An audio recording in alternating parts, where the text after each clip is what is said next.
Chapter 281। आज तो मेरी वाइफी भी यहाँ है। कंटिन्यू।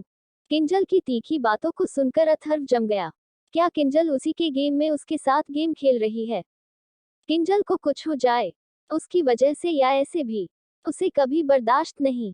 अथर्व ने किंजल की आंखों में डालकर बहुत धीरे से कहा, मैं तुम्हें कभी भी कुछ भी नहीं होने दूंगा। उद्धरण चिन्ह। आई जी को अथर्व की बात सुनाई तक नहीं दी, लेकिन किंजल ने साफ साफ सुना और उसके दिल ने कई धड़कने छोड़ दी। किंजल के कान लाल हो गए, जिसे अथर्व देखकर अंदर ही अंदर बहुत खुश हुआ। अगली सुबह किंजल अपना कुछ सामान लेकर रावत मेंशन पहुंच गई। सारे गार्ड्स उसे पहचानते थे। फोर्स से किंजल के लिए कुछ पुलिस ऑफिसर्स को भी भेजा गया ताकि उसे शक न हो। मेंशन के लगभग सारे लोग किंजल को पहचानते थे। वैसे तो किंजल को पता था कि अथर्व फिर से उसके साथ खेल रहा था। उसके पास पैसा है, मिलिट्री ट्रेनेड बॉडीगार्ड्स है, अच्छे हथियार है, रिसोर्सेज है, तो उसे पुलिस की कोई जरूरत नहीं है। अंदर आते ही किंजल को कुमुद की आवाज आई, अरे किंजल, तुम अथर्व से मिलने आई हो? उद्धरण चिन्ह। किंजल ने सीरियस टोन में कहा, यस मैडम। मिस्टर रावत ने पुलिस प्रोटेक्शन की डिमांड की थी, जिसे पास कर दिया गया, इसीलिए मैं यहाँ हूँ। उद्धरण चिन्ह। कुमुद ने किंजल को इस तरह से बात करते हुए कभी नहीं सुना, तो उसे बहुत अजीब लगा। सबसे अजीब तो ये सुनकर लगा, पुलिस प्रोटेक्शन। उद्धरण चिन्ह डॉट डॉट डॉट। कुमुद शांत हो गई। पीछे से शशि ने भी किंजल की बात सुनी। उसने सिचुएशन को समझते हुए मन ही मन कहा, अथर्व को सबसे टफ लड़की मिली है। वैसे देखना इंटरेस्टिंग होगा कि वो क्या करने वाला है। उद्धरण चिन्ह डॉट डॉट डॉट। तभी अथर्व भी अपने नाइट पजामा में जम्हाई लेते हुए नीचे आया। Good morning mom dad, here, आज तो मेरी वाइफी भी यहाँ है। उद्धरण चिन्ह। किंजल ने कोई रिएक्ट नहीं किया, लेकिन कुमुद मुस्कुरा दी। उन्होंने पूछा, अथर्व, तुम्हें पुलिस प्रोटेक्शन की क्या जरूरत? उद्धरण चिन्ह। अथर्व ने किंजल की आंखों के नीचे काले घेरे देखे। लगता है रात भर जागी है। उद्धरण चिन्ह डॉट डॉट डॉट। उसकी भवें सिकुड़ गई। क्यों? जरूरत नहीं हो सकती। पुलिस में इतने काबिल ऑफिसर्स हैं, तो मुझे जरूरत पड़ गई। आखिर मैं इस कंट्री का बेस्ट डॉक्टर और रिसर्चर हूँ। उद्धरण चिन्ह। किंजल को उसके एक साथी ने एक फाइल दिया और किंजल ने नीचे टेबल पर रखते हुए कहा, इसमें आपके शेड्यूल के हिसाब से प्लान है, प्लीज इसे पढ़ लीजिएगा। मैं बाहर हूँ। Thank you. उद्धरण चिन्ह। किंजल बाहर जाने लगी तो कुमुद ने उसे रोकते हुए कहा, किंजल, ब्रेकफास्ट तो कर लो। उद्धरण चिन्ह। इस पर किंजल ने पलट कर कहा, थैंक यू मैडम, लेकिन मैंने खा लिया है। उद्धरण चिन्ह। बोलकर वो बाहर चली गई। अथर्व तो स्तब्ध रह गया। कुमुद ने पलटकर अथर्व को डांटते हुए पूछा, ये क्या कर रहे हो तुम मेरी बहू के साथ? मैंने तुम्हें सब कुछ बताया था। शायद मैं तुम्हें ये बताना भूल गई। उस टाइम लड़कियां डिपेंडेंट होती थी, लेकिन इस टाइम नहीं। अगर तुमने किंजल को नाराज किया तो? फिर वो शशि के गले लगकर रोते हुए बोली, मैं दादी नहीं बन पाऊंगी। उद्धरण चिन्ह। शशि ने कुमुद का सर सहलाते हुए बहुत प्यार से कहा, कुमुद रो मत, मुझे तुम ऐसे बिल्कुल अच्छी नहीं लगती। उद्धरण चिन्ह। अथर्व अंडरस्कोर। फिर उसने अथर्व को गुस्से से घूरते हुए कहा, अथर्व, स्टडी रूम में आओ। उद्धरण चिन्ह। अथर्व को लगा कि वो कोई फिल्म के सेट पर खड़ा, वो भी 50 साल पहले वाली। उसने आंखें घुमाते हुए कहा, ओके डैड, पर पहले मुझे ब्रश तो करने दीजिए। उद्धरण चिन्ह डॉट डॉट डॉट। उद्धरण चिन्ह। उद्धरण चिन्ह डॉट डॉट डॉट। उद्धरण चिन्ह। अथर्व जब अपने रूम में गया तो एक गार्ड ने उसे मैसेज करके बताया कि किंजल स्टाफ किचन में है और अपने साथियों के लिए ब्रेकफास्ट की डिमांड कर रही। अथर्व को बहुत गुस्सा आया। डैम इट, मैं तुम्हें परेशान करने यहाँ लाया हूँ कि तुम मुझे। उद्धरण चिन्ह डॉट डॉट डॉट। उसे कुछ ऐसा करना होगा कि वो घर के अंदर रहे और अच्छे से खाना खाए। हालांकि स्टाफ का खाना भी अच्छा होता है, लेकिन उसके किचन के और उसकी मॉम के कंपेयर में नहीं। किंजल को रावत मेंशन के बारे पहले से बहुत कुछ पता था और पिछली रात डॉक्यूमेंट्स पढ़कर उसे डिटेल्स में सब कुछ जान लिया। कुछ एरियाज पर पॉइंट करते हुए वो सिक्योरिटी हेड को बोली, इन जगहों पर कैमरा फिक्स रहने चाहिए, घूमने वाले नहीं। अपना ब्रेकफास्ट लेकर वो सिक्योरिटी रूम में रही। मेंशन में सबको पता था कि ये पुलिस वाली लड़की उनकी फ्यूचर लेडी बॉस है और उनके बॉस फिलहाल उन्हें पटाने की कोशिश कर रहे हैं। कुछ को हंसी आ रही थी और कुछ अपने बॉस पर तरस आ रहा था। उधर रामा बेचारा फिर लैब में कैद हो गया। जब उसे पता चला कि किंजल आई है तो उसे ढूंढते हुए बाहर आ गया। किंजल कुछ लोगों के साथ अटैकर्स के बारे में बातें कर रही कि रामा बहुत ही इमोशनल होते हुए दौड़ते हुए आया और किंजल को गले लगा लिया। किंजल तो सकपका गई और गिरते गिरते बची, बेचारा उसका सैंडविच भी गिर कर मर गया। मिस प्रताप, आप कैसी है? काजल, काजल कैसी है? रामा अब रोने ही वाला था। किंजल ने रामा को खुद से अलग किया और अपने सैंडविच को देखकर अफसोस किया। तुम खुद काजल से बात क्यों नहीं कर लेते? किंजल ने बिना भाव के कहा। तभी रामा फुट फुट कर रोने लगा। किंजल फिर सकपका गई। बाकी सब तो रामा की आदत को जानते थे तो तुरंत वहां से निकल लिए। अरे क्या हुआ?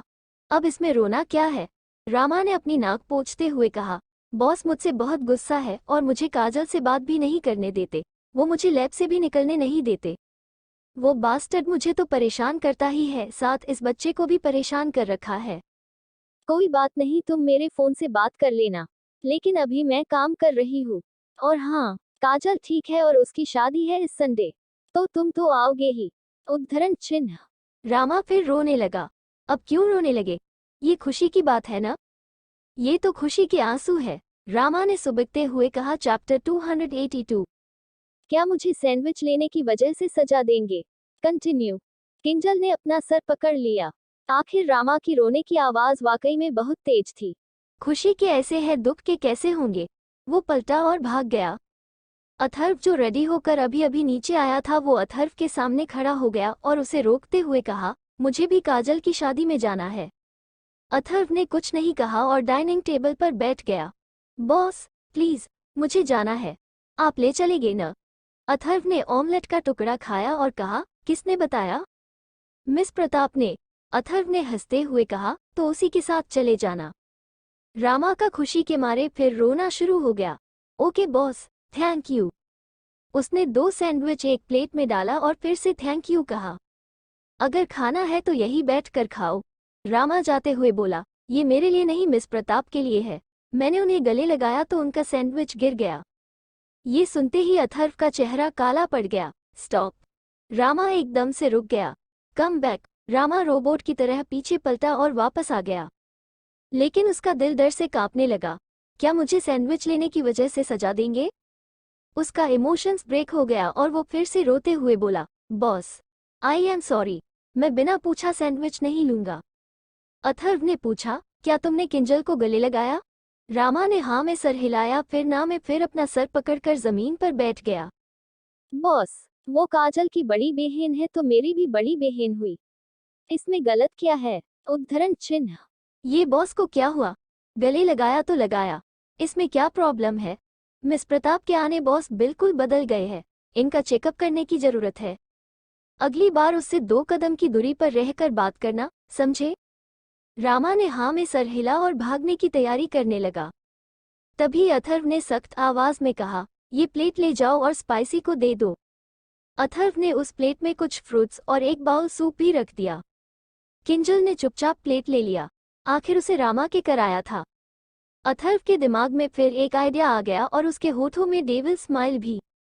पूरी सुबह अथर्व ने लैब में काम किया और दोपहर में वो अपने एक रिसर्च सेंटर जाने के लिए निकल गया। लेकिन इस बार किंजल भी साथ में थी। ड्राइवर ने दरवाज़ा खोला और अथर्व अंदर बैठ गया। वो तो इंतजार कर रहा था कि कब किंजल उसके बगल में आकर बैठे, लेकिन हुआ उसके उलट। किंजल ड्राइवर के बगल में पैसेंजर सीट पर बैठ गई। अथर्व का चेहरा काला पड़ गया। ड्राइवर की तो हिम्मत ही नहीं हुई वो पीछे पलटकर अथर्व से कुछ बोल सके, तो उसने हिम्मत करके किंजल से ही कहा, मैडम आप आगे क्यों बैठी है? किंजल चने खाते हुए बेफिक्री से कहा, तो क्या छत में बैठा? ड्राइवर की बोलती बंद हो गई। तभी अथर्व की देविलिश आवाज आई, स्पाइसी, पीछे आकर बैठो। मिस्टर रावत, सॉरी, मैं पीछे कैसे बैठ सकती हूँ? नहीं, मैं अमीर हूँ और ना ही किसी की बॉस हूँ, किंजल ने सर घुमाकर अथर्व को देखते हुए कहा। अथर्व की आंखें छोटी हो गई। वो कार से बाहर निकला और ड्राइवर भी हड़बड़ाते हुए बाहर आ गया। इससे पहले किंजल अपना सीट बेल्ट खोल बाहर आती, अथर्व ड्राइवर सीट पर बैठ गया और उसे रोक दिया। किंजल की भवें सिकुड़ गई। मिस्टर रावत, ये आप क्या कर रहे हैं? मेरा हाथ छोड़िए। अथर्व ने किंजल के हाथ पर किस किया और मुस्कुराते हुए कहा, मिस्टर रावत नहीं अथर्व, छोड़िए न हो, छोड़ो, समझ गई। किंजल ने अपना हाथ वापस खींच लिया और सीधी होकर बैठ गई और अपने चने खाने लगी। तुम क्या खा रही हो? चने। अथर्व ने अपना मुंह खोला और इशारा किया, मुझे भी खिलाओ। किंजल ने उसे नहीं खिलाया और अथर्व के हाथ में रख दिया और कहा, खुद खा लो। उद्धरण चिन्ह। तो अथर्व ने भी किंजल की नकल करते हुए खाते हुए कार बढ़ा दी। कुछ दूर जाकर अचानक कार की स्पीड बढ़ गई और पीछे आने वाले सिक्योरिटी की गाड़ियां पीछे छूट गई। मिस्टर रावत, आप क्या कर रहे हैं? ये बहुत डेंजरस है, और प्लीज कार धीरे चलाइए। लेकिन अथर्व ने नहीं सुना और कार की स्पीड और बढ़ गई। उसने तो रेड सिग्नल की भी परवाह नहीं की और हॉर्न मारते हुए आगे निकल गई। ये बहुत गलत कर रहे हैं आप। अभी भी अथर्व ने नहीं सुना तो किंजल ने अपना फोन निकाला, लेकिन अथर्व ने झटका दिया तो फोन छूटकर सीट के नीचे चला गया। What the hell? Stop stop, car रुकिए मिस्टर रावत। अथर्व ने स्पीड तेज कर दी और अब 100 से भी ऊपर थी और हाईवे में थी। किंजल ने झुंझलाते हुए पूछा, आपको कहाँ जाना है? कहीं नहीं, अथर्व ने सामने देखते हुए कहा। तो फिर कहाँ जा रही ये कार? अथर्व चुप रहा। असल में वो अंदर से बहुत इरिटेट था। किंजल उसके पास होते हुए भी पास नहीं है। वो उसके साथ रहना चाहता था, उसका ख्याल रखना चाहता था, लेकिन वो तो खुद को उसका नौकर समझ बैठी थी। अचानक अथर्व ने हाईवे छोड़ दी और कच्चे रास्ते पर उतर गया। किंजल को फिर चिंता होने लगी। एक बात अच्छी थी, कार की स्पीड अब कम हो गई, लेकिन अगर कुछ गड़बड़ हुई तो वो अकेले क्या ही कर लेगी। मिस्टर रावत, देखिए और समझिए, आप ऐसे ही कहीं नहीं जा सकते। ये बहुत डेंजरस है। अगर कुछ हुआ तो मैं आपको अकेले प्रोटेक्ट नहीं कर पाऊंगी। उद्धरण चिन्ह। अथर्व ने हंसते हुए कहा, क्या तुम्हें लगता है कि कोई अथर्व रावत पर अटैक करने की गलती करेगा? किंजल ने झुंझलाते हुए पूछा, अच्छा तो आपकी इतनी बड़ी सिक्योरिटी टीम क्या पापड़ बनाने के लिए है? और तो और मेरी जरूरत क्या है फिर? अथर्व ने अचानक गाड़ी रोक दी। तभी उसने कहा, अगर अब तुमने मुझे मेरे नाम से नहीं बुलाया तो पता नहीं मैं करूँगा तुम्हारे साथ। चैप्टर 283 ओह गॉड, मुझे भी इस डेविल से प्यार है। कंटिन्यू। बाहर से भले की किंजल शांत थी, लेकिन अंदर वो अथर्व की बात सुनकर कांप गई, या यूं कहे कि डर गई। उसे पता था कि अथर्व का कहने का मतलब क्या था, लेकिन किंजल अभी हार नहीं मानने वाली थी और न ही इस डेविल को उकसाने का खतरा उठा सकती थी। वो पुलिस वाली होकर भी बेबस थी। गलती उसकी भी थी, पहली बार ही उसे ना कह देना चाहिए था। वो खुद ही इस गहरी अंधेरी खाई में उतरी थी जहां से वापस रोशनी में आने का कोई रास्ता नहीं था। किंजल की मुठिया कसी हुई थी जिस पर अथर्व ने हाथ रखा और उसे खोलते हुए कहा, स्पाइसी, तुम मेरे साथ इतनी रुड क्यों हो? तुम जानती हो मेरी फीलिंग्स के बारे में, फिर भी वाई? किंजल ने अपना हाथ धीरे से खींच लिया और सीट बेल्ट खोल बाहर निकल गई। अथर्व भी बाहर निकला और सीधे किंजल के बगल में खड़ा हो गया। उसने अपना सूट जैकेट निकालकर किंजल को पहनाते हुए कहा, स्पाइसी, अब बोलो भी। किंजल 2 पल अथर्व को देखा और कहा, मेरे पास कोई जवाब नहीं है, और ये सब कर कुछ नहीं होने वाला। न मुझे किसी की वाइफ बनना है और न ही मिस्ट्रेस। तभी किंजल को लगा कि शायद उसने कुछ गलत बोल दिया। हाँ, उसने गलत बोला था, क्योंकि अथर्व का गुस्सा उसके सर में चढ़ चुका था। उसके किंजल का हाथ पकड़ा और कार की पिछली सीट पर धक्का दे दिया। उसने सीट का एक बटन दबाया जिससे सीट नीचे गई और एक सिंगल बेड की तरह बन गया। ये तुम क्या कर रहे? ये बहुत गलत है, किंजल ने डरते हुए कहा। भागने का कोई रास्ता नहीं था। अथर्व ने किंजल को अपने नीचे लॉक कर लिया और उसके गर्दन पर किस और बाइट करते हुए इमोशनली कहा, किंजल, आई लव यू। मैं तुमसे शादी करना चाहती हूँ, तुम्हारे साथ फैमिली बनाना चाहता हूँ। तुम क्यों नहीं समझती? क्या ये कॉन्फेशन था? हाँ, ये कॉन्फेशन ही है, लेकिन थोड़ा अजीब है। इतना घमंडी आदमी मुझे कन्फेस क्यों कर रहा है? ऐसा कैसे हो सकता है? या फिर हो रहा है? क्या सच में इस डेविल को प्यार हो गया मुझसे? लेकिन मुझे, हाँ, शायद मुझे भी है, इसीलिए तो इसकी जबरदस्ती करने के बाद भी ये जिंदा है। ओह गॉड, मुझे भी इस डेविल से प्यार है। बाइट से किंजल की आह निकली और वो अपनी सोच से बाहर आ गई। तो तुम्हें मुझे 2 प्रॉमिस करने होंगे। अचानक अथर्व चौंक गया और उठकर बैठकर और किंजल को भी बैठा दिया। तो तुम मान गई? You love me? किंजल ने कुछ देर अथर्व को देखा और हल्की स्माइल दे दी। अथर्व को तो विश्वास ही नहीं हुआ कि किंजल ने उसके लिए स्माइल किया। इस समय अपने पर्सनैलिटी से बिल्कुल अलग एक लवर बॉय की तरह था, या शायद वो ऐसा ही था, अपने काम की वजह से वो बदल गया था, या फिर सिर्फ किंजल के लिए ऐसा था। किंजल तो अथर्व क्यूट एक्सप्रेशन देख ही चौंक गई और सर छू कर बोली, तुम्हारी तबीयत तो ठीक है ना? Of course spicy, I am okay. तुमने हाँ कर दी और क्या चाहिए मुझे? किंजल ने कुछ देर अथर्व के क्यूट स्माइल को देखा और स्ट्रिक्टली कहा, लेकिन तुमने मेरी 2 प्रॉमिस नहीं सुनी। स्पाइसी, तुम जो बोलो मैं मानूंगा, बस मुझसे शादी कर लो। मुझे तुम्हें मिसेस अथर्व रावत के रूप में देखना है because I love you. Kinjal के दिल ने एक धड़कन छोड़ दी और दूसरे ही पल उसे लगा कि कहीं ये अथर्व का हमशक्ल तो नहीं। ओके, तो पहली बात कि तुम मुझे कभी किसी और के साथ चीट नहीं करोगे, और अगर चीट किया तो तुम खुद मुझे बताओगे और हमारा डिवोर्स होगा, और अगर हमारा बच्चा हुआ तो वो मेरे साथ रहेगा। इसके बाद किंजल चुप हो गई और अथर्व के बोलने का वेट करने लगी, लेकिन वो कुछ बोला ही नहीं और किंजल को घूरता रहा। क्या हुआ? मुझे जो बोलना था बोल दिया, अगर एक्सेप्टेड है तो ओके वरना गुड बाय। अथर्व ने किंजल नाक पर टैप किया और मुस्कुराते हुए पूछा, तुम्हारे 2 शर्तों को मानने से पहले मुझे भी तुमसे 2 बातें जाननी है। किंजल ने हाँ सर हिलाया और पूछने को कहा, क्या तुम मुझसे प्यार करती हो और क्या तुम मुझ पर ट्रस्ट करती हो? अथर्व का सवाल सीधा लेकिन किंजल के लिए बहुत मुश्किल था। किंजल के चुप रहने से अथर्व ने किंजल के चेहरे को अपने हाथों में पकड़कर कहा, स्पाइसी, सोच समझकर जवाब देना। उद्धरण चिन्ह। किंजल ने कुछ देर बाद कहा, प्यार? शायद पता नहीं। ट्रस्ट? वो भी शायद पता नहीं। अथर्व मुस्कुराया और किंजल के होठों पर किस करते हुए कहा, तो शायद मुझे और मेहनत करनी होगी। फिर माथे पर किस करके कहा, मैं तुम्हें कभी चीट करने की सोच भी नहीं सकता। तुम पहली लड़की हो जो मेरे इतने करीब आई है। उद्धरण चिन्ह। तभी अचानक किंजल की नजर बाहर गई। हालांकि कार की खिड़की ब्लैक थी लेकिन उसमें पानी की बूंदें दिख रही थी। बारिश हो रही है, काजल ने बाहर की तरफ पॉइंट करके कहा। तभी अथर्व का फोन बजा। बॉस, फार्म हाउस रेडी है। अथर्व ने ओके बोला और फोन रख दिया। चलो बाहर निकलते हैं, अथर्व ने कहा और दरवाजा खोल दिया। अरे रुको, बारिश, हम भीग जाएंगे। और दोनों भीग गए। अथर्व ने किंजल को गोद में उठा लिया। हियर, मैं चल सकती हूँ, लेकिन मैं नहीं चाहता तुम चलो। किंजल ने मुंह बना लिया और कहा, तुम्हें लोगों ने मुझे ऐसे देखा तो कहेंगे कि मैंने तुम्हें सेड्यूस किया है। उन्हें सब पता है कि किसने किसको सेड्यूस किया है। सबको लग रहा है मेरा ब्रेन ट्रांसप्लांट हो गया है। हा हा हा हा। उद्धरण चिन्ह। किंजल को अचानक एक बात का एहसास हुआ। तो तुमने आई जी सर के साथ मिलकर मुझे बेवकूफ बनाया। अथर्व ने कुछ कहा नहीं, बस किंजल के गाल पर किस कर दिया। ये करते हुए अथर्व के लगभग सारे गार्ड्स ने देखा तो उन पर बिजली ही गिर गई। किंजल ने सामने देखा तो एक कच्चा रास्ता था और बारिश की वजह से गीली मिट्टी से भर गया।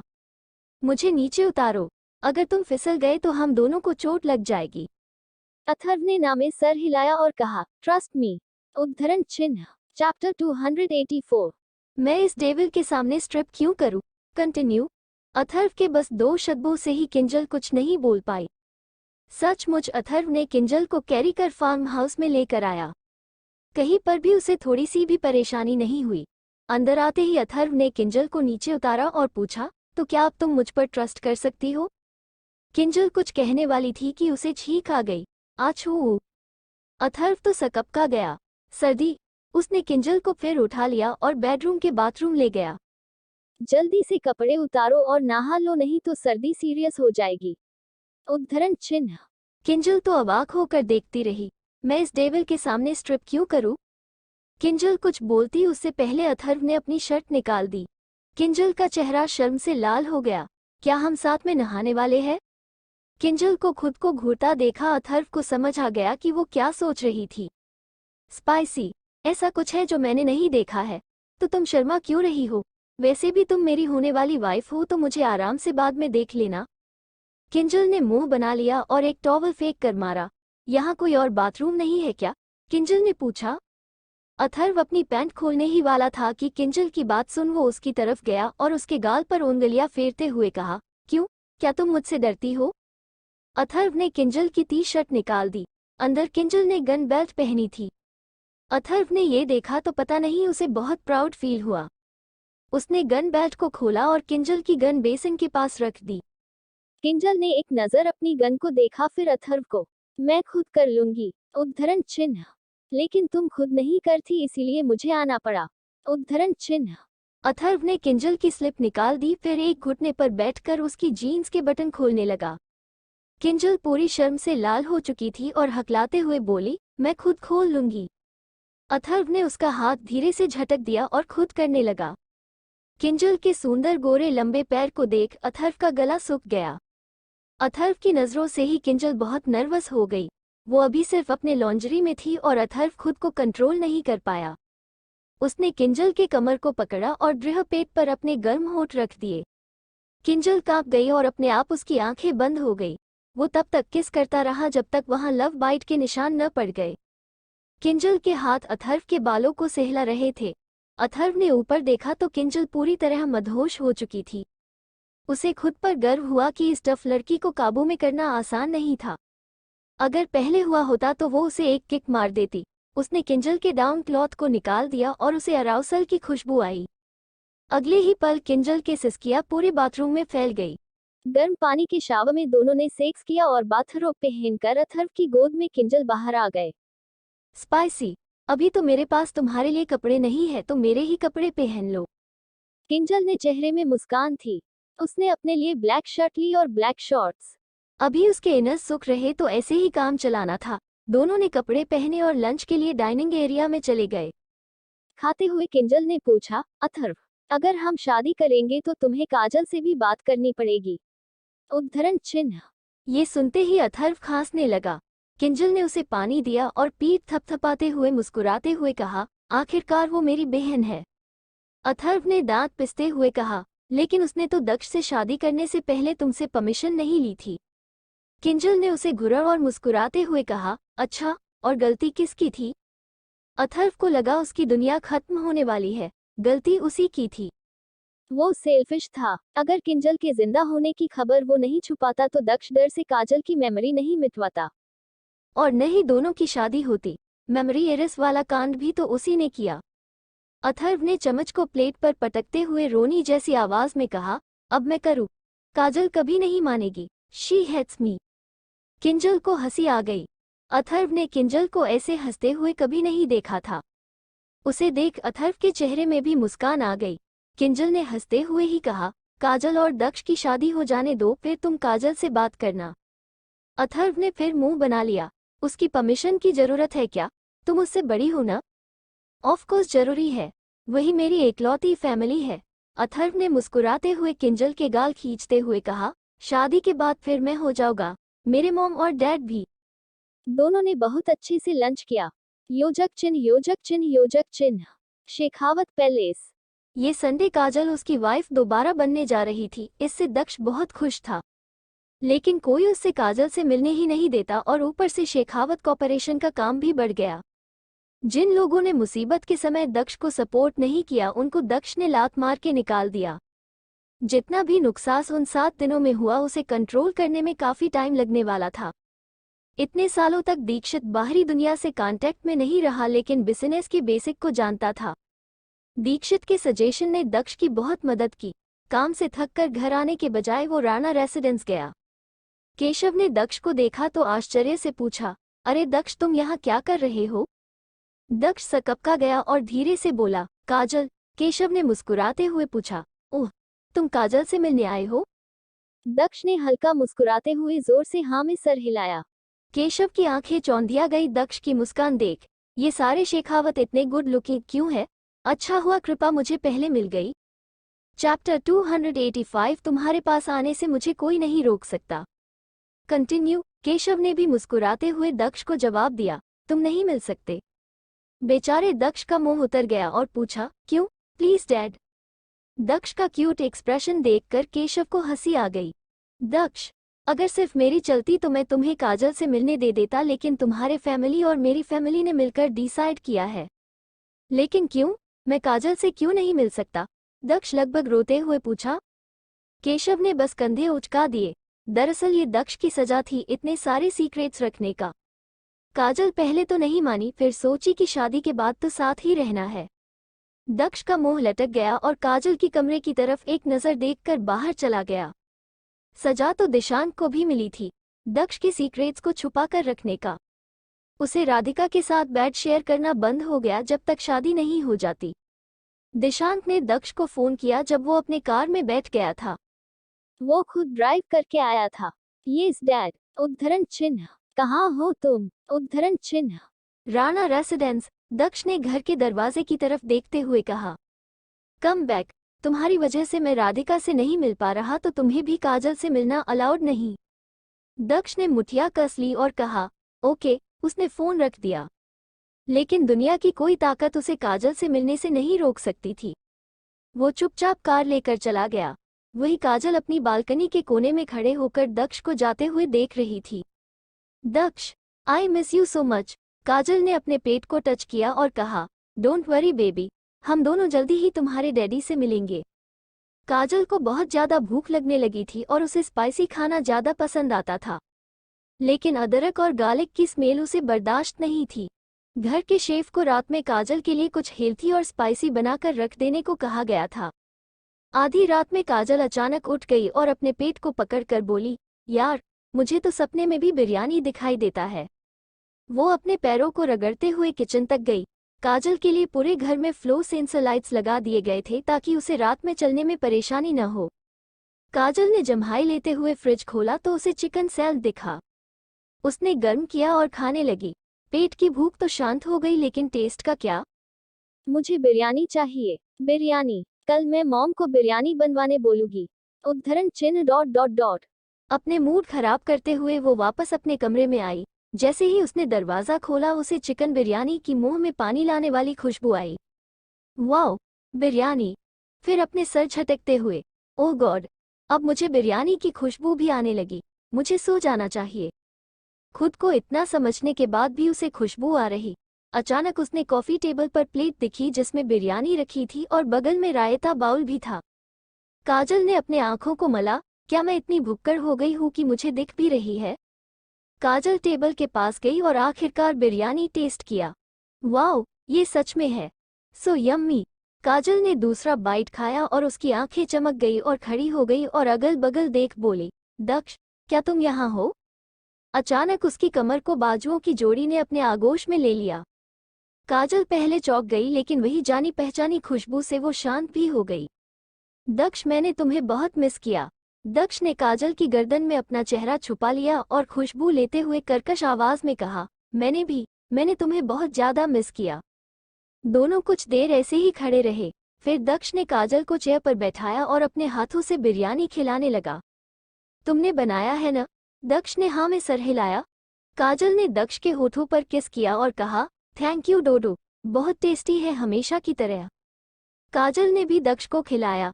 कुछ देर ऐसे ही बिताकर जब दक्ष ने टाइम देखा तो रात के 1 बज गए। दक्ष ने कहा, काजल, बहुत रात हो गई है, तुम अब सो जाओ।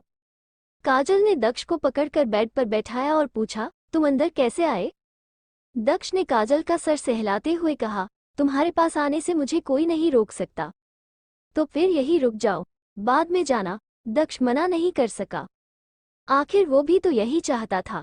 लेकिन जब दोनों एक दूसरे की बाहों में सोए तो काजल अपनी सेक्सुअल हार्मोन्स को कंट्रोल नहीं कर पाई और दक्ष को सेड्यूस करने लगी। काजल, सो जाओ। दक्ष ने काजल को वापस बेड पर सुलाते हुए कहा। नो, किस मी। काजल ने दृढ़ता से कहा। ओके, सिर्फ एक किस, दक्ष ने सीरियसली कहा। लेकिन काजल के कुछ और ही इंटेंशन थे। उसने अपना नाइट गाउन निकाल दिया जिससे दक्ष खुद को रोक नहीं पाया। अंत में मोन्स और ग्रोनस की आवाज से कमरे भर गया। एक राउंड के बाद ही दक्ष ने खुद को बड़ी मुश्किल से कंट्रोल किया और कहा, काजल, तुम प्रेग्नेंट हो? तो क्या?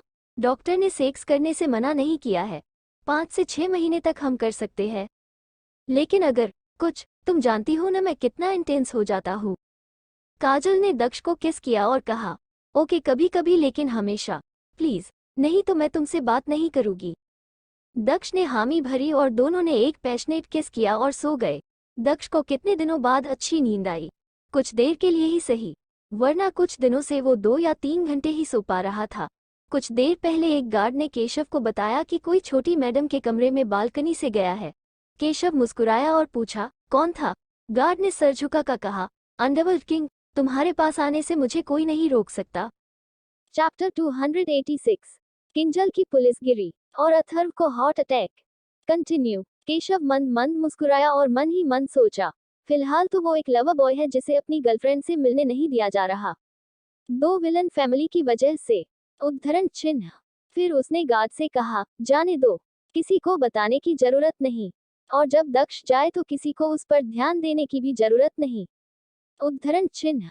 गार्ड ने ओके कहा और चला गया। उसे फिर से बदमाशी सूझी और केशव ने फोन लगाया। दिशांत के फोन वाइब्रेट होने लगा। वो बहुत गहरी नींद में था लेकिन फोन को इग्नोर नहीं कर सकता था। उसने केशव का नाम देखा और उसकी भवें सिकुड़ गई। अचानक उसे लगा कि कहीं काजल के लिए फोन तो नहीं किया। वैसे भी और क्या बात हो सकती है। हेलो, दिशांत ने कहा। ओह, तुम सो रहे थे, लेकिन तुम्हारे बेटे से मेरी नींद उड़ा दी। उद्धरण चिन्ह। दिशांत उठकर बैठ गया और पूछा, काजल ठीक है? उद्धरण चिन्ह। उसे क्या होगा, वो ठीक है। उद्धरण चिन्ह। दिशांत ने अब झुंझलाते हुए कहा, तो फोन क्यों किया? उद्धरण चिन्ह। दक्ष ने मेरे घर में घुसपैठ की, तो मुझे क्या करना चाहिए? उद्धरण चिन्ह। जो करना है करो। दिशांत फोन रखने वाला था कि केशव के हंसने की आवाज आई। मुझे कुछ नहीं करना, वैसे वो बहुत स्मार्ट है। तुम्हारा क्या? उद्धरण चिन्ह। दिशांत कुछ बोलता उससे पहले राधिका की आलस भरी आवाज आई, क्या कर रहे हो? बात करना है तो बाहर जाओ, मुझे सोने दो। उद्धरण चिन्ह। केशव तो चौंक गया और उसकी हंसी छूट गई। तुम दोनों बाप बेटे एक जैसे हो, बोलकर फोन काट दिया। शादी के किसी फंक्शन के लिए दोनों परिवारों ने एक दिन करने का सोचा। संडे के दिन ही हल्दी और शाम को शादी। किसी भी बाहरी लोगों को बुलाया नहीं गया था, लेकिन कुछ दिनों बाद एक ग्रैंड रिसेप्शन जरूर की जाएगी जिसमें बहुत सारे लोग होंगे। योजक चिन्ह, योजक चिन्ह, योजक चिन्ह। अब अथर्व और किंजल का रिलेशनशिप स्टेबल था। जब कुमुद को अथर्व ने बताया तो खुशी के मारे उसने किंजल के लिए बहुत सारी शॉपिंग की। दक्ष की शादी के बाद अब अथर्व की शादी नहीं हो जाएगी। मेरा ग्रैंडमा बनने का सपना आखिर इस नालायक से पूरा हो जाएगा। उद्धरण चिन्ह डॉट डॉट डॉट। कुमुद की खुशी को देख शशि भी बहुत खुश हुआ, लेकिन एक कांटा अभी अथर्व के गले में फंसा हुआ था। काजल की मंजूरी जिसे मांगना एवरेस्ट चढ़ने से भी मुश्किल था। किंजल वापस अपने स्टेशन रिपोर्ट कर चुकी थी। जिस काम के लिए अथर्व ने पूरा नाटक रचा था वो एक ही दिन में पूरा हो गया। किंजल खुद ही ड्राइव करते हुए अपने एरिया में राउंड लगा रही थी कि उसके वॉकी टॉकी में मैसेज आया कि एक कैफे में दो गैंग्स आपस में लड़ रहे हैं। एड्रेस पता चलने पर किंजल ने अपनी जीप उस तरफ मोड़ दी। उसे वहां जाने में कुछ 10 मिनट लगने वाले थे। उसी समय अथर्व का भी फोन आ गया। किंजल ने अपना ब्लूटूथ ऑन किया। बोलो मिस्टर डेविल। अथर्व ने अपने ऑफिस में बैठे बैठे एक डेविल स्माइल दी और कहा, स्पाइसी। क्या तुम ड्राइव कर रही हो? उद्धरण चिन्ह। यस, तारांकन तारांकन तारांकन कैफे जा रही हूँ, वहाँ लड़ाई हो रही है। उद्धरण चिन्ह। अथर्व सीधा बैठ गया और कहा, तुम क्यों जा रही हो? झगड़ा है, किसी और को भेज दो। उद्धरण चिन्ह। मैं नजदीक हूँ इसीलिए। ओके, मैं बाद में फोन करूंगी, बाय। उद्धरण चिन्ह। फोन रखते ही अथर्व की भवें सिकुड़ गई। अगर ऐसा चलता रहा तो मुझे जल्द ही हार्ट अटैक आ जाएगा। उसने कैफे का पता किया और खुद ही निकल गया। वैसे भी उसे किंजल से मिलने का बहुत मन हो रहा था। तारांकन तारांकन कैफे। दो गैंग्स आपस में लड़ रहे थे। वो कोई गुंडे नहीं थे बल्कि कॉलेज स्टूडेंट्स थे, अलग अलग कॉलेज के या यूं कहे कि राइवल कॉलेज के। हर फील्ड में कंपटीशन, और अब लड़ने में कंपटीशन। दोनों गैंग्स की लड़कियां एक एक तरफ खड़ी हो गई और करीब 10 लड़के लड़ रहे थे। कैफे के ओनर ने उन्हें बहुत रोकने की कोशिश की लेकिन अंत में उसे भी चोट लग गई। आखिरकार पुलिस को फोन कर इन्फॉर्म किया गया। किंजल वहां पहुंची, वहीं दूसरी तरफ से एक लेडी कांस्टेबल और सब इंस्पेक्टर भी पहुंच गए। किंजल तो सिविल ड्रेस में थी, खाकी पैंट, गन और ब्लू शर्ट। उसने दूर से ही सबको लड़ते हुए देख लिया और दांत पिसते हुए मोटा सा डंडा निकला। ये सारे इतने छोटे हैं लेकिन हरकतें गुंडों वाली है। डंडे को कंधे में रखते हुए वो कैफे में आई और चिल्लाते हुए बोली, ओए रुको। लेकिन किसी से नहीं सुना। उसके सामने ही लड़का जमीन पर गिरा और दूसरा उसके ऊपर कूदकर उसे उसके चेहरे में पंच करने लगा। किंजल ने दूसरे लड़के का कॉलर पकड़ा और उठाकर फेंक दिया। फिर नीचे वाले लड़के को उठाया और एक जोरदार थप्पड़ लगाया। वो लड़का सकपका गया कि एक लड़की उसे क्यों मार रही है। किंजल ने दूसरा थप्पड़ मारा तो वो बेहोश हो गया। अपने डंडे से किंजल ने सबको धोना शुरू किया। कोई भी हो चाहे जिस कॉलेज का हो, किंजल ने सबको धोया। लड़कियां जो कोने में खड़ी थी उन्होंने वीडियो रिकॉर्डिंग करना शुरू किया। आखिरकार किंजल अकेले ही सबको घुटनों पर ले आई, लेकिन जो दोनों के मेन लोग थे वो किंजल को खा जाने वाली नजरों से घूर रहे थे। You bitch, how dare you, कौन है तू? किंजल ने उसे फिर से एक थप्पड़ मारा और कहा, पुलिस को अपशब्द और काम में बाधा, चलो जेल की सैर करवाती हूँ। उस लड़के ने किंजल को ऊपर से नीचे देखा और हंसने लगा, जेल में? तू मुझे जानती नहीं है। किंजल ने देखा बाकी सब भी उसे घमंड से देख रहे थे। उसने डंडे को सब इंस्पेक्टर को देते हुए कहा, अपने 5 साल के करियर में मैंने ऐसे फिल्मी डायलॉग 25 बार सुने हैं। तभी दूसरा लड़का सामने आया जिसने उस लड़के को घूरा। वो दूसरे कॉलेज का था। उसने कहा, मैडम, झगड़ा इन लोगों ने शुरू किया। ये हमारे ग्रुप की लड़कियों पर गंदे कमेंट्स कर रहे थे। किंजल ने हाथ उठाकर उसे रोकते हुए कहा, बात कुछ भी हो, मारपीट हुई है तो सबको पुलिस स्टेशन चलना होगा। सब अपने अपने ID निकालो। चैप्टर 287, इसने तो मुझे भी नहीं छोड़ा, तो तुम किस बीमारी के वायरस हो? कंटिन्यू। किंजल ने उन लड़कियों की तरफ घूरते हुए कहा, तुम सब लोग भी चलोगी? लेकिन मैडम, हमने कुछ नहीं किया, एक लड़की ने कहा। किंजल ने मुस्कुराते हुए कहा, तो तुम सब कॉलेज बंक करके समाज सेवा कर रही थी? दूसरे कॉलेज के लड़के ने कहा, ओके चलते हैं, लेकिन अगर तुम्हें सस्पेंड कर दिया तो बाद में रोना मत। किंजल मुस्कुराई। तब तक एक बड़ी पुलिस वैन आ गई और उसमें लड़कों को डाला गया, जबकि किंजल ने अपनी जीप में लड़कियों को बैठाया। जैसे ही वहां से सब निकले, किंजल का फोन फिर बजा। स्पाइसी, कहाँ हो तुम? मैं उसी कैफे में हूँ। तुम चली गई क्या? किंजल ने आश्चर्य में कहा, तुम वहां क्यों आए? तुम अपना काम करो और मैं अपना। मैं पुलिस स्टेशन जा रही हूँ। अथर्व ने कुछ नहीं कहा और फोन रख दिया। किंजल ने ना में सर हिला दिया। पैसेंजर सीट वाली लड़की ने पूछा, मैडम, आप कौन सा फेशियल ट्रीटमेंट करती है? आपकी स्किन कितनी अच्छी है? किंजल ने आंसर तो नहीं दिया, लेकिन उल्टा सवाल पूछा, उस लड़ाई के बारे में बताओ। पीछे से एक दूसरी लड़की ने कहा, मैम, इसके कॉलेज के लड़कों ने हमें छेड़ा, इसीलिए झगड़ा हो गया। किंजल ने बस हाँ में सर हिला दिया। वैसे भी इन्हें सबक सिखाने ही किंजल पुलिस स्टेशन ले जा रही थी। आपस की लड़ाई में जेल थोड़ी न होगी जब तक दोबारा न हो। पुलिस स्टेशन के सामने 4 काली कार्स खड़ी थी। किंजल की आंखें छोटी हो गई। कुछ लड़कियों ने कार्स को देखा और चिल्लाते हुए कहा, हे, ये तो रावत फैमिली की कार्स है। कोई वहां से आया है शायद। रावत फैमिली का प्रिंस हुआ तो? मैंने सुना है कि वो बहुत हैंडसम है। हाँ, लेकिन डेविलिश हैंडसम, कोई उसके पास जा ही नहीं सकता। Yes, very dangerous. हाँ, मुझे तो किसी ने बताया कि एक बार मिस्टर रावत को एक लड़की ने ड्रग्स देने की कोशिश की। दूसरे दिन वो गायब हो गई और साथ में उसका फैमिली भी। हाँ, तो ऐसा करने से किसी को भी गुस्सा आएगा। जो भी वो he is very handsome. In teenager लड़कियों में अथर्व बहुत फेमस है। ये सोचते हुए उसने लंबी आह भरी और कहा, पुलिस स्टेशन आने की इतनी एक्साइटमेंट मैंने पहली बार देखी है।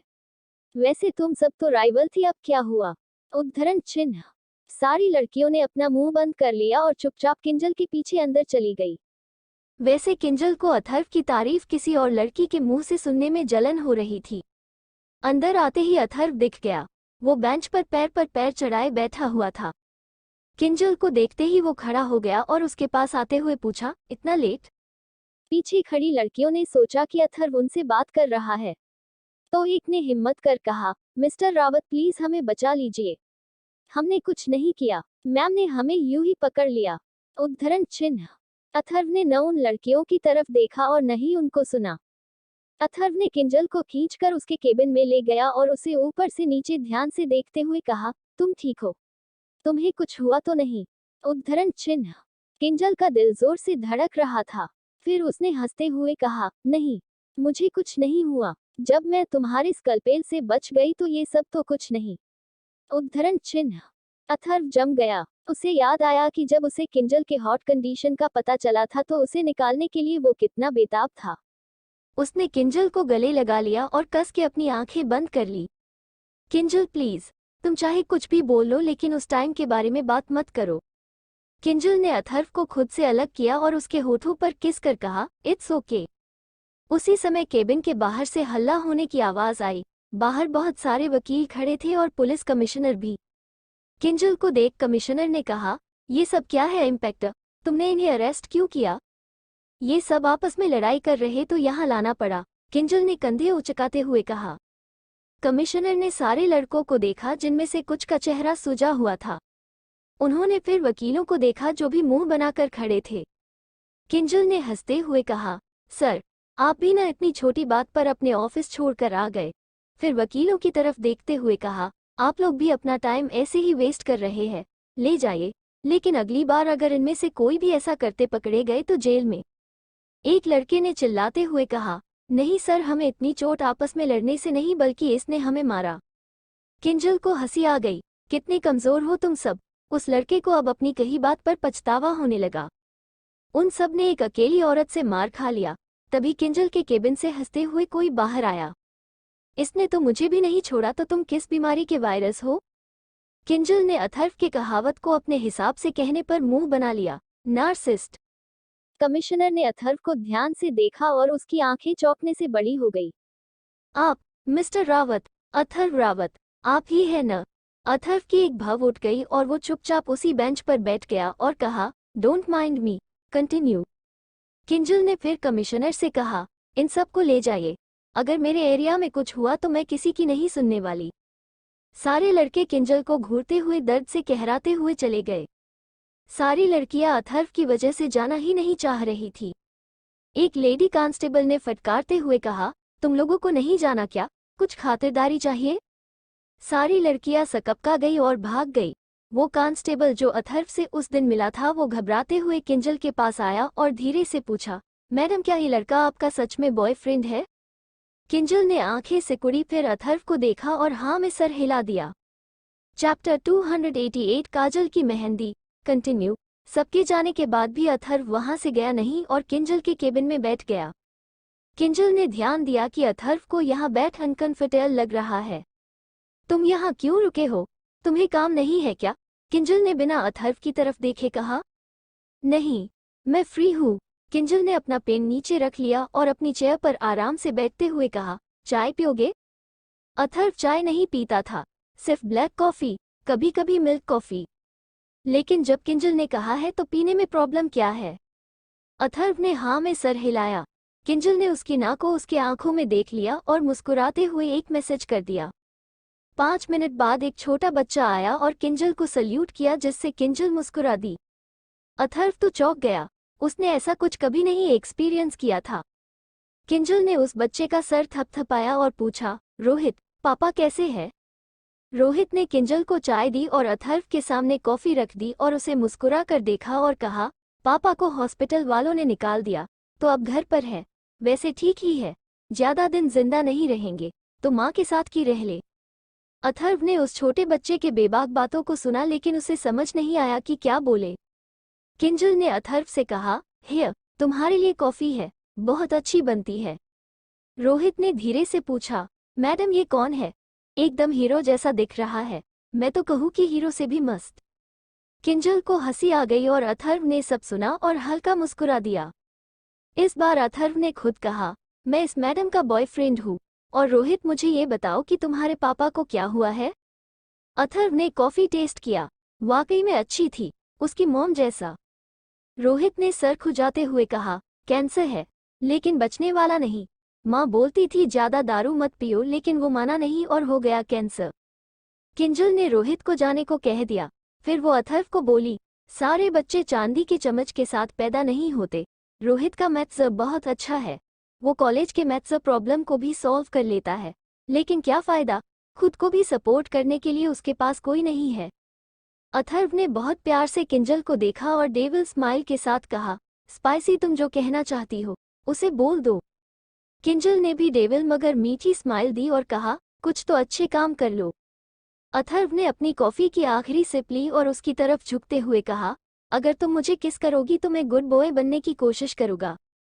किंजल ने आंखें घुमाई और अथर्व के शर्ट के कॉलर को पकड़ा और उसके होठों को अपने होठों से बंद कर दिया। इससे पहले किंजल खुद बहक जाए उसके अथर्व को छोड़ दिया। अरे इतनी छोटी किस? अथर्व ने होठों को लिक करते हुए कहा। किंजल के पेट में तितलियां उड़ने लगी, वो तो इस डेविल मैन को खा जाना चाहती थी। जब मैं अपने घर पहुंचूंगी तो तुम्हें फोन करूंगी। इस लाइन का मतलब बहुत साफ था। किंजल का चेहरा शर्म से लाल हो गया और अथर्व के कान भी लाल हो गए, लेकिन वो खुद को काबू कर कहा, ठीक है, मैं वेट करूंगा। फिर किंजल की तरफ आकर उसके लाल गाल पर किस कर चला गया। किंजल और ब्लश करने लगी। शेखावत पैलेस। आज सैटरडे था और कल शादी की तैयारी चल रही थी। एक कमरे में बैठे सारी लेडीज काजल और उसकी फैमिली के लिए गिफ्ट्स तैयार कर रही थी। शादी में सिर्फ 3 परिवार और उनके नज़दीक के लोग ही आने वाले थे। ओम तो इतना खुश था कि उसने दक्ष और काजल के लव स्टोरी पर कॉमिक बनाने का डिसाइड कर लिया और काम लगभग खत्म ही होने वाला था। वो इसे काजल को वेडिंग गिफ्ट के तौर पर देना चाहता था। राणा रेसिडेंस। वहां भी सेलिब्रेशन का माहौल था। काजल का कमरा नीचे शिफ्ट कर दिया गया। केशव ने काजल को नीचे रहने को कहा ताकि दक्ष उससे दोबारा मिलने न पाए। इस बात को काजल नहीं जानती थी। उसे तो लगा कि प्रेगनेंसी की वजह से उसके डैड ने ऐसा किया। आज उसे मेहंदी लगवानी और वो मेहंदी आर्टिस्ट का वेट कर रही थी। तभी उसके दरवाजे पर नोक हुआ। अंदर आ जाओ, काजल ने कहा तो एक लड़की मुस्कुराते हुए अंदर आई। उसके हाथ में ढेर सारे मेहंदी के कोन थे। मैं आ गई। काजल तो ऑरेंज मुंह में डालने वाली वो उसके हाथ से गिर गया। वो पीछे पलटी और एक्साइटमेंट में चिल्ला दी, त्रिशा। त्रिशा मुस्कुराते हुए काजल के पास दौड़ते हुए आए और दोनों एक दूसरे के गले लग गई। दोनों की आंखें भर आई। दोनों एक साथ एक मुसीबत का सामना किया था, लेकिन अलग अलग रहकर। अगर त्रिशा नहीं होती तो पता नहीं काजल उस कैद में कैसे जिंदा रहती। तुम वापस कब आई? काजल ने पूछा। त्रिशा ने काजल के आंसू पोंछते हुए कहा, पहले तो रो मत, मैं कल रात ही शिमला से वापस आई। अब जाकर काजल ने त्रिशा को ध्यान से देखा तो हक्की बक्की रह गई। उसने सिंदूर लगाया था और मंगलसूत्र भी था। काजल ने हकलाते हुए कहा, ये सब क्या है? क्या कोई प्ले से आ रही हो क्या? त्रिशा ने मुस्कुराते हुए कहा, नहीं, वैसे मिस्टर असिस्टेंट अब मेरा हस्बैंड है। साहिल सर, ये कब हुआ? तूने तो कुछ नहीं बताया। त्रिशा ने बैठते हुए एक लंबी आह भरी और कहा, मेरी लव स्टोरी भी बहुत फिल्मी है, बिल्कुल तेरी तरह। बाद में बताऊँ, पहले मेहंदी लगवा लो। काजल ने मुंह बनाते हुए कहा, ये फिल्मी स्टोरी सिर्फ हमारे साथ ही क्यों हो रही है? पता नहीं, लेकिन कितना कूल है ना। शायद गॉड के लिए हम कुछ ज्यादा ही स्पेशल है। खाक स्पेशल। खैर छोड़, जल्दी जल्दी मुझे मेहंदी लगाओ। दोनों दोस्त अब मेहंदी डिजाइन पर बातें करने लगी और आखिरकार 2 घंटे बाद काजल की मेहंदी लग गई। जब उसमें रंग आएगा तो और भी सुंदर दिखेगा। चैप्टर 289। चिराग का पागलपन कंटिन्यू। शहर के बाहरी इलाके के जंगलों में एक गुफा थी। वो गुफा प्रकृति ने नहीं, इंसानों ने बनाई थी। वहां 2 आदमी कुछ हथियारों और खाने पीने के सामानों के साथ आग जलाकर बैठे थे। वो कोई शिकारी नहीं, गुफा के पहरेदार थे। गुफा के एक दरवाजे के पहरेदार थे।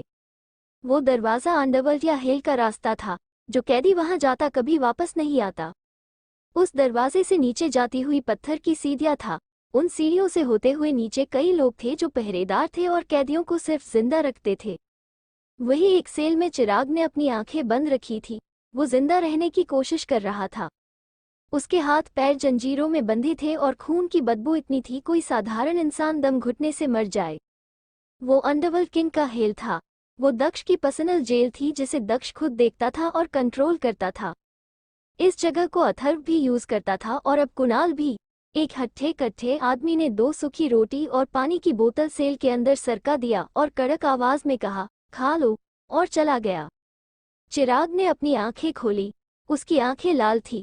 उसके पूरे शरीर में चोट थी और खून सूख चुका था। उसने अपने हाथ को आगे बढ़ाया और खाने की प्लेट को खींच लिया। वहां बहुत अंधेरा था, बस बाहर से एक पीली बल्ब की रोशनी थी। चिराग ने प्लेट को देखा और सामने देखा और उसके होठ के एक कोने उठ गए। तुम खाओगी? उसके सामने बैठी हरी आंखों वाली लड़की ने ना में सर हिलाया और एक निवाला तोड़कर उसके मुंह में डाल दिया। ये बिल्कुल अच्छा नहीं, बाद में मैं तुम्हारे लिए कुछ अच्छा ला दूंगा। उस लड़की ने हाँ में सर हिलाया और दूसरा निवाला खिलाया। दोनों रोटी खाने के बाद चिराग ने कांपते हाथों से पानी पिया और कहा, जब मैं यहाँ से निकल जाऊंगा तो तुम मेरे साथ चलोगी? उस लड़की ने हाँ में सर हिलाया। चिराग ने अपने सूखे खून से लथपथ हाथ आगे बढ़ाया तो वो गायब हो गई। चिराग के अंदर का गुस्सा फूट पड़ा। काजल, काजल मेरी है, मेरी है। I want her. दक्ष, मैं तुझे उसके सामने मरूंगा, फिर काजल मेरी हो जाएगी। काजल मेरी है, मेरी है। उसके पास इतनी ताकत नहीं थी कि वो कुछ बोल भी पाए। वो मन ही मन काजल का नाम लेते हुए बेहोश हो गया। जब रात हुई तो चिराग की नींद खुल गई। उसे लगा उसके सेल के अंदर कोई आया है। चिराग अंदर ही अंदर फिर गुस्से से पागल होने लगा। क्या ये सब मुझे मारने आए हैं? मैं मर नहीं सकता। मुझे काजल चाहिए। मैं नहीं मर सकता। किसी ने उसके हाथ में एक सीरिंज डाल दिया और उसके अंदर की दवा उसके पूरे शरीर में फैल गई। चिराग की आंखें फिर बंद हो गई। वो मन ही मन खुद पर हंस रहा था। किंग बनने से ज्यादा उसे एक चाहत थी जो उसे नहीं मिली, लेकिन मरने के बाद भी वो हार नहीं मानने वाला था। पता नहीं कितने समय बाद चिराग की आंखें खुली। उसका शरीर कमजोर था और उसने अपना हाथ उठाकर देखा तो उस पर ड्रिप लगी हुई और बीप की आवाज आ रही थी। उसकी लाल आंखों ने पूरे कमरे को देखा तो एक कोने में एक आदमी चेयर पर बैठे बैठे सो रहा था। बीप बीप की आवाज उसके कानों पे पड़ी जो दिल की धड़कन थी। क्या मेरे दिल की धड़कन है? क्या मैं जिंदा हूँ? कैसे? चिराग ने अपना शरीर देखा जिसमें कई पट्टियां बंधी हुई थी। अपनी तरफ ध्यान करने के लिए उसने साइड टेबल पर रखा हुआ ग्लास गिरा दिया। वो स्टील की थी इसलिए बहुत तेज आवाज आई और वो सोता हुआ आदमी उठ गया। वो हड़बड़ाते हुए चिराग की खुली आंखों को देखा और चिल्लाते हुए बाहर भाग गया। बॉस, उठ गए। चिराग ने सोचा, क्या अभी उसके कोई आदमी बचा है? क्या किसी की हिम्मत होगी जो उसे उस नर्क से निकाल कर ला सके? वो मन ही मन फिर हंसा। तभी कुछ लोग अंदर आए और चिराग के सामने सर झुका कर कहा, हम सीनियर बॉस के बनाए हुए ग्रुप के हैं। उन्होंने आपको प्रोटेक्ट करने को कहा था। चिराग ने कर्कश आवाज में पूछा, कौन? आपके दादाजी, अरविंद शेखावत। चिराग की आंखें चमक गई। ग्रैंडफा कहाँ है? लीडर ने कहा, वो अब नहीं रहे, लेकिन उन्होंने हमें आपको प्रोटेक्ट करने भेज दिया। चिराग ने अपनी आंखें कस के बंद कर ली। कुछ देर बाद उसके पूछा, मेरे जाने के बाद क्या क्या हुआ सब बताओ। लीडर ने बताया, आपकी वाइफ और बेटा दूसरे देश चले गए। दक्ष वापस किंग बन गया और आज उसकी शादी है। चिराग उठकर बैठ गया और दांत पिसते हुए पूछा, किससे? उद्धरण चिन्ह। सब लोगों ने एक दूसरे को आश्चर्य से देखा। क्या बॉस को दक्ष से नहीं बल्कि वो किससे शादी कर रहा है उससे मतलब है? लीडर ने कहा, काजल राणा। चिराग की नसें तन गई। उसने दांत पिसते हुए गुस्से से चिल्लाते हुए कहा, काजल को मेरे पास लेकर आओ। बॉस, शादी राणा रेसिडेंस में हो रही है और वहाँ बहुत सख्त पहरा है। हम उन्हें अगले दिन किडनैप कर सकते हैं। चिराग की आंखें गुस्से से लाल हो गई और बोला, मुझे काजल चाहिए, उसके शादी से पहले, क्योंकि वो मेरी है। वो मेरी वाइफ बनेगी। लीडर और उसके लोगों ने एक दूसरे को देखा और अंत में हामी भर चले गए। जो वहां रुका था उससे चिराग ने आईना मंगवाया। उसने कई दिनों से खुद को नहीं देखा था। चिराग ने आईने में खुद को देखा और चौंक गया। उसके राजकुमार जैसा हैंडसम चेहरा बिगड़ चुका था। एक बड़ा सा कट उसके गाल पर था और माथे में कई छोटे घाव थी।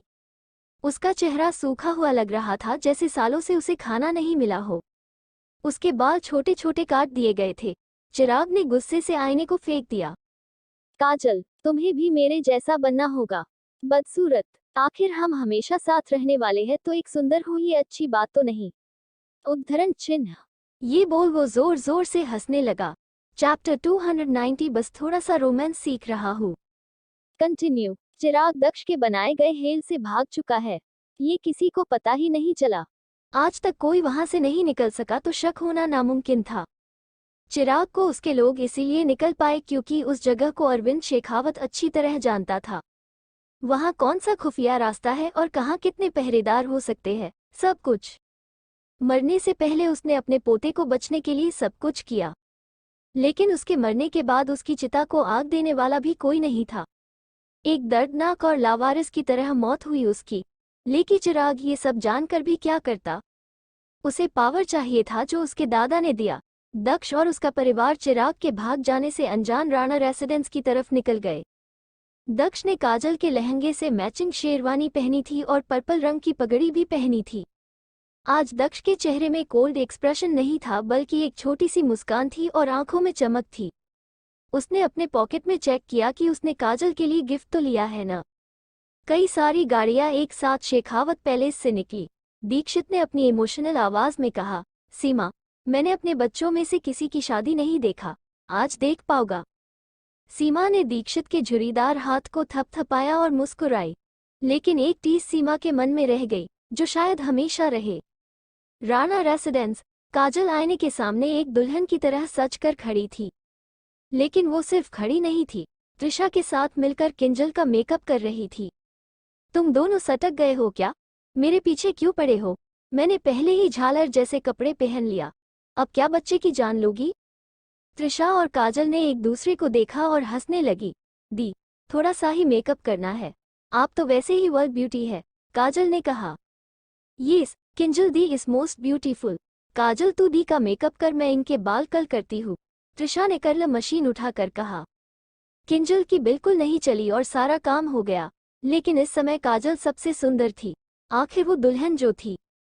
तभी कृपा और शिल्पा आंटी कमरे में आई। उन्होंने काजल को काला टिका लगाया। बगल में त्रिशा भी थी, तो उसे भी लगाया और पूछा, कैसी हो तुम? All good aunty. फिर त्रिशा ने शिल्पा आंटी को गले लगा लिया।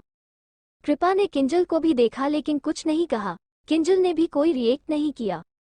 वो जानती थी जिस लड़की के माता पिता उसकी बेटी को पैसों के लिए जान से मारना चाहेंगे तो वो उससे नफरत ही करेगी। कम से कम उसे काजल से मिलने तो दिया जाता है, यही बड़ी बात है। काजल ने टेंशन को समझ लिया और किंजल को सामने खींच कर कहा, मॉम दो को काला टिका लगा दीजिए। अब तो दी के लिए लड़का ढूंढना पड़ेगा, नहीं तो दी कभी शादी ही न करे। कृपा ने अब भी कोई रिएक्शन नहीं दिया और कहा, वहां से सब निकाल चुके हैं, आधे घंटे में पहुंच जाएंगे।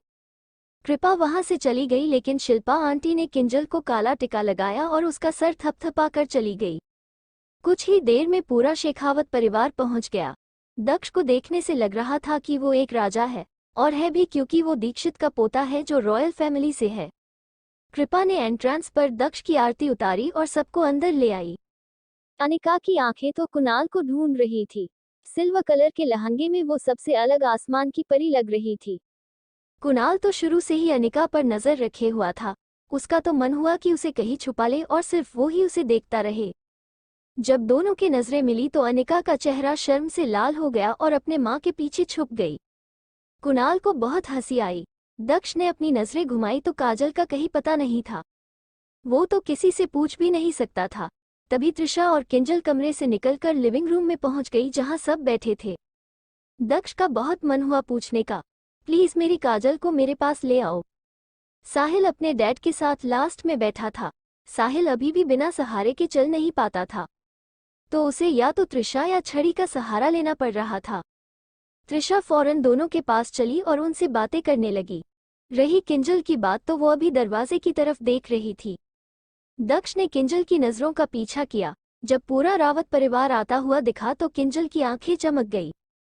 दक्ष ने अपने ठुड्डी को सहलाया और मन ही मन सोचा, ओके, अब मैं भी देखता हूँ इस बास्टर्ड की लव स्टोरी सीधे कैसे चलती है। अथर्व ने किंजल को उसी पीले लहंगे में देखा और उस दिन ड्रेसिंग रूम का रोमांस उसे याद आ गया। उसके चेहरे की डेविल स्माइल देख किंजल ने मुंह सिकोड़ लिए। रास्कल, फिर वो पलटकर दूसरी तरफ चली गई। अथर्व ने उसका पीछा किया।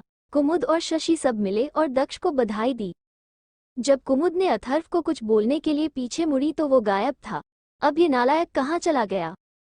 कॉरिडोर में अथर्व ने किंजल को रोका और उसके खुली कमर पर अपनी उंगलियां थपथपाई जिससे किंजल को गुदगुदी और वो हंस पड़ी। अथर्व किंजल के झुमकों को पुश किया और उसके बाल की एक लट को अपनी उंगलियों में घुमाते हुए कहा, वैसे तो तुम बहुत ब्यूटीफुल हो लेकिन आज तो तुम बवाल लग रही हो। उद्धरण चिन्ह बवाल उद्धरण चिन्ह डॉट डॉट डॉट। अचानक किंजल हंसने लगी और बोली, कौन सी फिल्म देखा रहे हो तुम? कहाँ से सीखा ये बवाल? उद्धरण चिन्ह। अथर्व के कान लाल हो गए। वो कुछ ऐसे ही देख लिया। थोड़ा रोमांस सीखने की कोशिश कर रहा था। मुझे ये सब नहीं आता तो तुम अगर मुझसे बोर हो गई तो। उद्धरण चिन्ह।